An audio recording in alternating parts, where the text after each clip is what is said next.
So last night I was struggling. Like every now and then I have like episodes where I just kind of hyper focus on stuff. And last night I was hyper focused on my cancer diagnosis, and I've told my story before. It was kind of dramatic, but the one thing that bothers me about my story is I really don't remember much after going into the emergency C-section, and I panicked, and then I blacked out. Obviously, they put me under.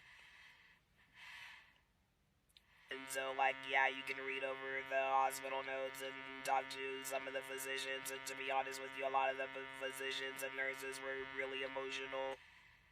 And everybody was just so happy that I came out of it. Like, I remember when I came into when I was in the hospital still, like, even, like, CNAs were super excited to see me up and walking about when I finally was discharged out of ICU and went to another room.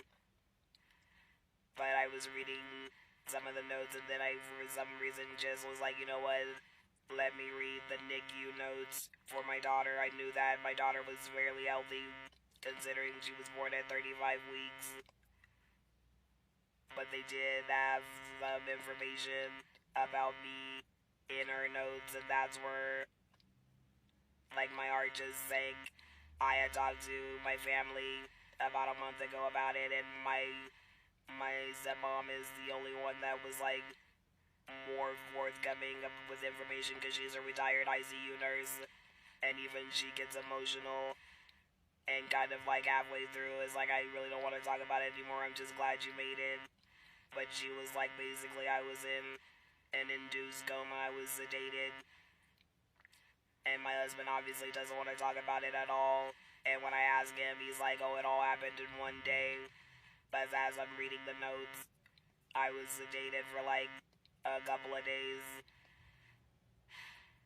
And I was like, I like for real almost died. And it bothers me so much that I didn't know what was going on, that I still really don't know 100% of what was going on. And I remember my sister telling me, like, they were just so traumatized. And I was like, I wish you guys would have taken pictures of me so that I can see it. And she was like, no, none of us want to remember that. But for some reason, I'm so super focused on it. Like all last night and even today.